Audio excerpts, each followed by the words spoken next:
actually played the way we tried to play, which is we don't do very often. I think it's a continuation. We've been playing better the last 5 games, and we talked about it's going to be low scoring. If we win, it's going to be low scoring. Our defense is going to have to play phenomenally.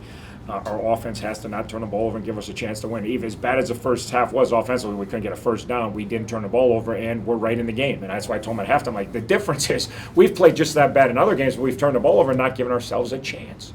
And in a game of football, if you give up big plays and you can't create big plays and you lose a turnover battle, you can't win. The stats are what they are. So at least at halftime, hey, it's low score. We said we're going to be grinded out.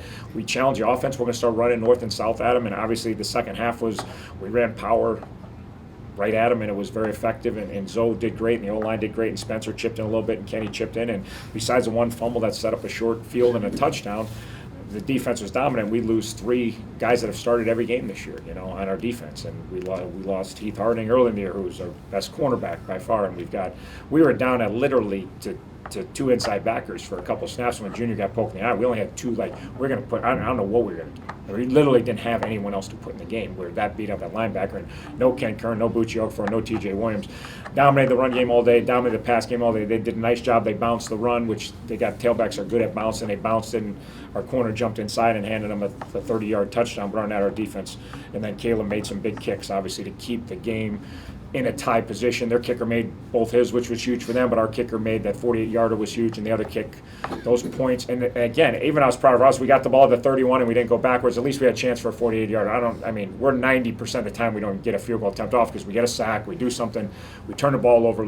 Just allowing us when we get down in scoring position, have opportunities to get points in a close game like this makes all the difference in the world.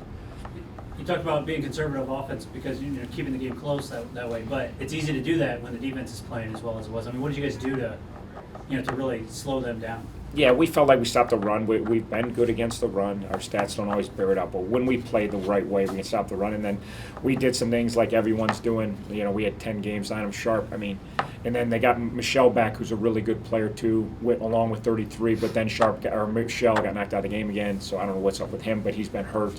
So we did some doubling, and a lot of teams have doubled Sharp down the stretch, and his productivity's gone down because you got 2 guys on him as opposed to 1, because no one can cover him one-on-one.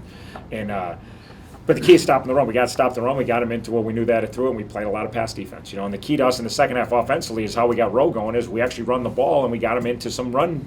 They actually had their play cover 2 the whole first half and stuff the run. Well, it's a long day for us. Can't throw the ball in cover 2 on first down. Well, second half they went to cover 3. We got some easy pitch and catch to Rowe and Billy. We took advantage. We got some nice to mix in. All of a sudden, boy, why didn't you do that all year? I said because we can't run the ball. When you can run the ball, now the pass game opens up, and we stopped the run, which allowed us to play a lot of heavy pass coverage. In the first half, though, you couldn't run the ball. What were there changes made at halftime? No, we just ran power. Execution. Yeah, no, we just ran power. We found one run play and we challenged them and we got off the ball, and Zoe found some holes and ran through some hard tackles. But we tried to run a lot of running plays, and we said we're going to run the ball north and south at them. At least we're going to get to 2nd and 10. And we ran a little bit inside zone. So we basically scrapped everything and just ran power. And it worked, and we stuck with it. And then they jumped in some cover 3. We got them in on balance, got in their cover 3 check, got some pitch and catch to Rowe. And next thing you know, we actually looked like we were fairly functional from being dominated in the first half. Where are you at now with this program?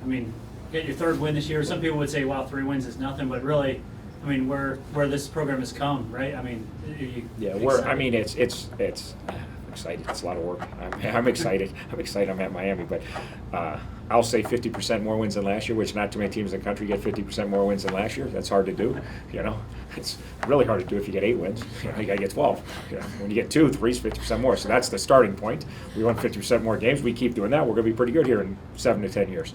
But no, I think the last half of the year, we really are trying to really play football the way we're going to play football in the future. Obviously, we're crazy young on offense. We got crazy young on defense today. When you looked at our 2 deep, it was scary how many true freshmen were out there. But we started to play defense. I think we have a defensive system in place now that is sound, and our kids understand it, and they're only going to get better in it.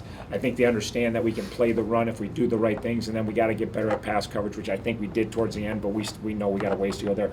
Offensively, I like the pieces. They're all puppies, unfortunately, for this year, and even next year we're going to be young young again, but I like the ability level that we've changed from, when I'm walking out the field today and looking at the kids and I'm high-fiving the kids, I high-fived all the kids last year after OU too. There's, genetically, we're way better, now we're still, and we're going to have, 90% of our team's going to be in the first 3 years of existence, first, second, and third year kids. There's not going to be many fourth and fifth year kids in our program next year, and not many the next year either. So, but our talent level's going up, and they're starting to learn how to play, and they're starting to get some belief. And we just got to keep recruiting and keep bringing in more talent. We got to keep playing the game the right way, and we got to eliminate the turnovers. And I think the future is very bright. We wish the future was today, but we still got to grind until we get there.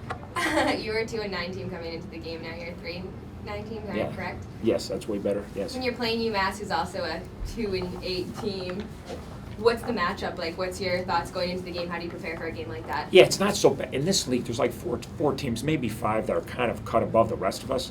So the other 8, or this year 9, it's probably 8 teams, 8 or 9 teams. We're all about the same. We're down. UMass's record's a little down. But you look at our games, you look at some of their losses.